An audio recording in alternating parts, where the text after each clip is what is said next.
নমস্কার, কেমন আছেন সবাই? বংবাঙালি ব্লগের একটি নতুন ব্লগে আপনাদের স্বাগত জানাই। এটা ছিল রথের দিন। তো রথের দিনে বাড়িতে একটু পুজো দিয়েছিলাম। তো হাজব্যান্ড বললো একটু ভোগ করে দিতে পারলে ভালো লাগতো। তো সেটা ভেবেই একটু সকালবেলায় আয়োজন করে একটু ঠাকুরকে করে দেওয়ার ইচ্ছা হলো। তো চিকুকে স্কুলে দিয়ে আসার পরে চট করে কিছু জিনিস কিনে নিয়ে চলে এসেছিলাম। তো বাড়িতে এসে কিছু ঘরের কাজ করে স্নান করে চলে এসেছি ঠাকুরের সেই রান্নাটা করতে। কারণ একটু ভোগটা তো সময়ের মধ্যে দিতে হয় 12টার মধ্যে, সেই কারণেই। তো প্রথমে এসেই ঠাকুরের কিছুটা পুজো শিপু দিয়েছে, তারপরে এখন আমি ভোগটা রান্না করে দিচ্ছি। একটু বিশেষ কিছু করছি না, কারণ সময় খুব কম, হঠাৎ করেই সিদ্ধান্ত হয়েছে, তাই সকালের মধ্যে সব আয়োজন করে করতে গেলে সময় লাগে। আর বেশি কিছু করতে গেলে যদি সময়ের মধ্যে না দিতে পারি, তাই জন্যে কম করেই করে দিচ্ছি।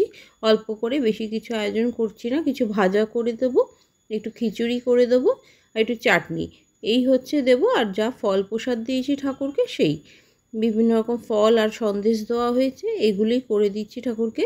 তো ভাজাগুলো কেটে কেটে বসিয়ে দিচ্ছি, একদিকে কাটছে, একটা দিকে করতে বসিয়ে দিচ্ছি, কারণ সময় নষ্ট করা যাবে না একদমই, কারণ দেরিটা অনেকটাই হয়ে গেছে। তাই এদিকে বেগুনটা ভাজা পরেই ঢেঁড়সটা পটলটা ভাজতে দিয়ে দিয়েছি। তো এইটার মধ্যে একটু প্যানটা একটু প্রবলেম আছে, প্যানটা একটু নিচটা একটু ডাউন হয়ে রয়েছে, যার জন্য হিটটা ইন্ডাকশানে খুব পুরোটা পায় না, যার জন্য অল্প অল্প হিট হয়, সেই কারণে এটা একটু প্রবলেম হয়। পরে একটা প্যান কেনার ইচ্ছে রয়েছে, যাতে ভালো করে করা যায়। তো ঢেঁড়স আর পটলটা ভাজার পরে আলুটা ভাজতে দিয়ে দিয়েছি। তো এই করে একটা একটা করে ভাজা ভেজে নিতে হচ্ছে। আর এইদিকে ঠাকুরের এখানে যা দরকার একটু করে জোগাড় করে নিচ্ছি, একটু ঠাকুরের মালাটা পরানো। এ দেখুন, জগন্নাথকে তুলসীর মালা দেওয়া হয়েছে, হাজবেন্ডই মনে করে নিয়ে এসছে। আর ওইখানে বাকি ঠাকুরদেরও ফুল দিয়ে হাজবেন্ড সাজিয়েছে, প্রসাদ বেড়ে দিয়েছে খেতে। এবার খিচুড়িটা হলে, প্রসাদ হলে জগন্নাথকে দেবো আর গুরুদেবকে একটু দেবো। গুরুদেবকে পুজো দিলেই বলে সব ঠাকুরেরই পুজো করা হয়। তো গুরুদেবের উদ্দেশ্যে নিবেদন করব আর জগন্নাথ ঠাকুরকে দেব। এদিকে নিচে রথটাও সাজানো হয়েছে। তো রথের মধ্যে তো জায়গাটা খুব কম, তাই ওখানে ফল প্রসাদটাই দেওয়া হয়েছে। ছোট রথ, তাই বড় একটা জগন্নাথ আছে, কিন্তু সেই রথের মধ্যে ঢোকানো যায় না। আর এদিকে ভাজাটা বসিয়ে আবার এদিকে চালটা ধুতে চলে এসেছি কলে। বারান্দার মধ্যে একটা কল আছে, সেখানেই ঠাকুর পুজোর কাজগুলো করে নেওয়া হয়। তো সেখানেই থেকেই একটু ঠাকুরের চালটা ধুয়ে নিচ্ছি, যেটা খিচুড়ি হবে সেটাই করছি। আর এটা একটু ভালো করে চালটা ধুতে লাগে, তাই ঘরের মধ্যে বসে ধোয়া যায় না, তাই কলের তলায় তো লাগেই। সেইখানে এসে কলের তলায় এটা চালটা ধুয়ে নিয়ে গিয়ে বসাবো। ওদিকে খিচুড়ির ডালটা একটু ভেজে নিয়ে সেদ্ধ করতে দিয়ে দিয়েছি প্যানটার মধ্যে। আর ততক্ষণে চালটাও একটুখানি গরম জলে আগে একটু বসিয়ে ভিজিয়ে রাখি, তাহলে অনেকটা চালটা হতে থাকবে, একটু নরম হতে থাকবে। চালটা ধোয়া হয়ে গেছে, এদিকে ভাজাটা বসিয়ে নিচ্ছি। ডালটা ওখানে ভেজে একটু ভিজিয়ে রেখেছি। আর এখানে কাঁকরোল ভাজাটা হচ্ছে, কাঁকরোল ভাজার পরেই ডালটাকেও একটু চালটা বসিয়ে নেব, তারপরে একটু ডালটা সেদ্ধ করতে দিয়ে দেবো।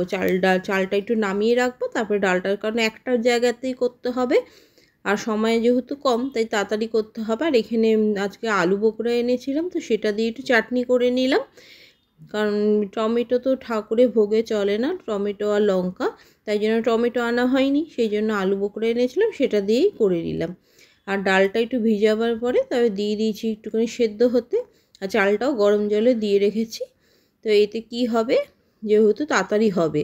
তো এরপরে খিচুড়িটা বসিয়ে দিয়েছি, খিচুড়িটা হয়ে গেলেই ঠাকুরকে ভোগটা নিবেদন করে দেবো। এই দেখো, সব ঠাকুরকে একটু দেখাচ্ছি, তোমাদের সাথে শেয়ার করছি। তো এই দেখো, ভোগ দিয়েছি গুরুদেবের ওখানে, আর বাকি ঠাকুরদের এমনি দিয়েছি ফল প্রসাদ, মিষ্টি। আর এখানে গুরুদেবের সাথে সাথে জগন্নাথের জন্যই মেন উদ্দেশ্য করেছি আজকে, তো জগন্নাথকে তো দিয়েছি। জয় জগন্নাথ। তো পুরীতে যাবার ইচ্ছে থাকে, কিন্তু সবসময় তো সম্ভব হয় না, তো সেই জন্যই গড়েতেই যতটা সম্ভব সেভাবে করছি। আর এখানেই রথটাও একটু টেনে নিই, জগন্নাথ তো সব জায়গায় এক, ঘরেও রথটা টেনে নিতে পারি। তো চিকুর রথ নিয়ে অতটা মাতামাতি নেই ওর, সে রাস্তায় নিয়ে বেরোবে অতটা বলে না, ঘরের মধ্যে একটু টানে।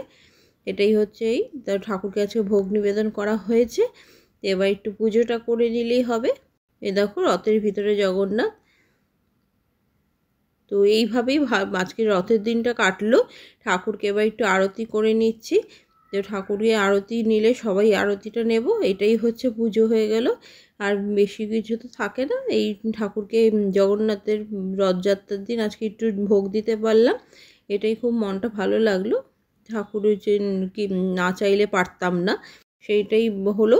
আর একটুখানি রথটা পুজোর পরে ঘরের মধ্যে দিয়ে আমরা টেনে নিই। একবার নিয়ে গেছিলাম তো বাইরে, সে তখন দেখি ঠাকুরগুলো পড়ে যায়, খারাপ লাগে, সেই কারণেই ঘরের মধ্যেই টেনে নিই আস্তে আস্তে করে। আর ছোটো রথ তো, সেই জন্য বাইরে নিয়ে গেলে পড়ে ঠরে যায় ঠাকুর, সেটা খুব খারাপ লাগে। তাই ঘরের মধ্যে বললেও একটু আস্তে আস্তে টেনে নেওয়া যাওয়া যায়। তো পুজোটা হয়ে গেছে, চিকুও স্কুল থেকে চলে এসেছে। সেই কারণে এখন তো চিকুও স্কুলে আজকে নাকি রথ হয়েছিল, ও বলছিল ওদের ক্লাসের সামনে দিয়ে রথ নিয়ে যাচ্ছিল, তো টানতে দেয়নি, সবাইকে ছবি তুলতে দিয়েছে। আজ ক্লাসে রথ এসেছিল? হ্যাঁ, একটা রথ ছোট, একটা রথ বড়, দুটো রথেই ফ্ল্যাগ। একটা রথ ছিল, তারপরে আমাদের ক্লাসে রথ ছিল, তারপরে তুমি রথ টেনেছো? আমি রথ টানিনি, তখন মিনিট তখন বেড়ে যাচ্ছে, ম্যাম তখন কয়েকজনকে টানতে দেয়নি। Happy Rathyatra, bye. রথযাত্রায় সকল বন্ধুদের জানাই অনেক অনেক শুভেচ্ছা এবং ভালোবাসা। সবাই সুস্থ থাকবেন, ভালো থাকবেন, আর অবশ্যই চলে আসবো নেক্সট ভিডিও নিয়ে, নেক্সট কোনো ব্লগে। টাটা।